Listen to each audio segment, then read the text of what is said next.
Welcome back to Birds of the Air. Today's chapter is Where Do Birds Sleep? Have you ever wondered where all the birds disappear to when the sun goes down? We will follow them and find out how a sleeping bird never ever falls off its branch. Let's look at our vocabulary before we begin.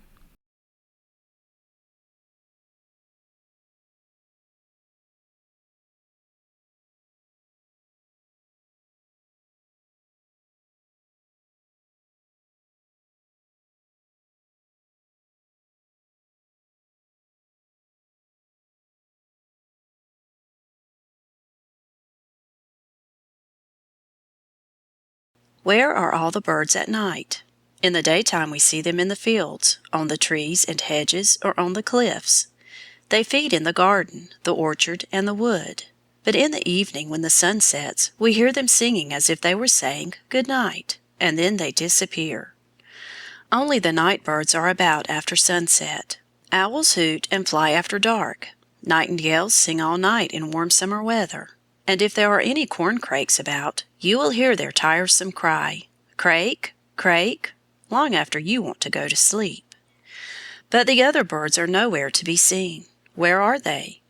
It is not easy to find them, for they hide themselves from fear of the owls, the weasels, and the stoats, and they wake and flutter away very soon if you come near them. The small birds sleep chiefly in the hedges. You will be surprised how difficult it is to see them, even in winter when the leaves are off the trees, for the twigs and branches crossing each other hide them well.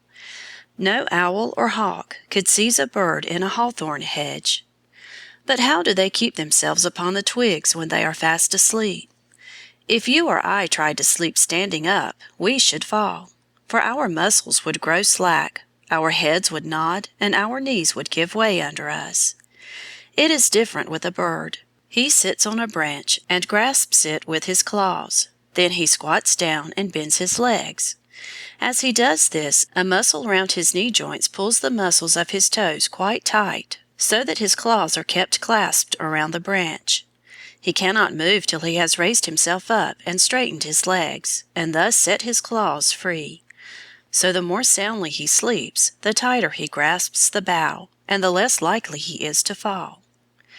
Birds sleep out of doors both summer and winter, and they have a curious covering to keep them warm. It is made of air. When a bird goes to roost, he tucks his head under the plumage of his shoulder and puffs out his feathers so that the air gets in between them and settles all among the soft down which grows close to his body. This air soon becomes warm, and as it cannot get out, it prevents the bird's warm body from being chilled by the cold air outside. Still, in bad weather, birds often like to find warm nooks to sleep in.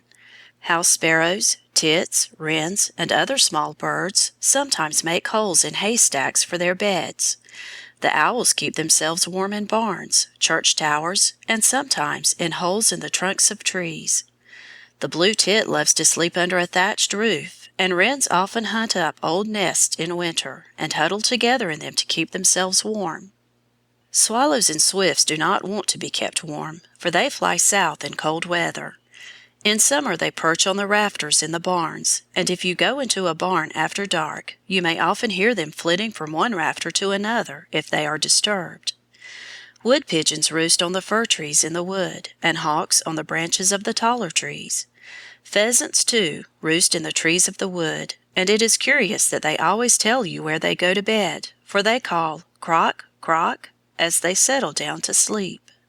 But partridges sleep on the ground in the fields. They lie in a circle with their heads outwards and their tails together. The father generally sleeps a little way off as a sentinel.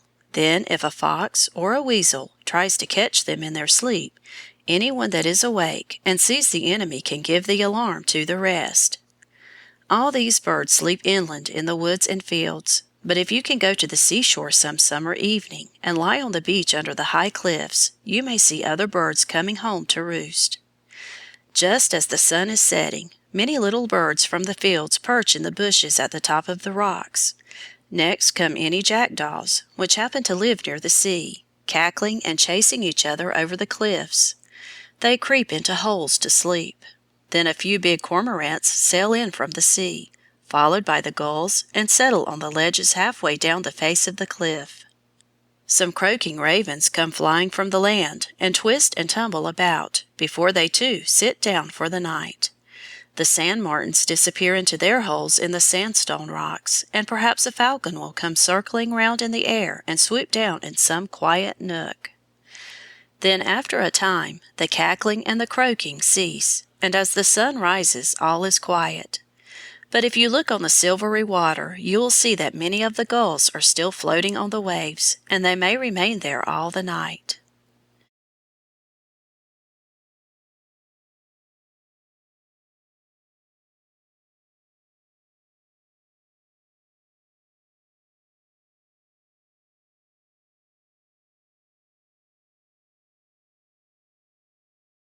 Every bird has its own special place to spend the night. Where do you think the birds near your home go to sleep? See if you can notice where they settle as the sun goes down. If this lesson blessed your family today, the kindest thing you can do for us is subscribe and tell a friend about us. We do the planning. The books come alive. Your child does the learning. See you next time.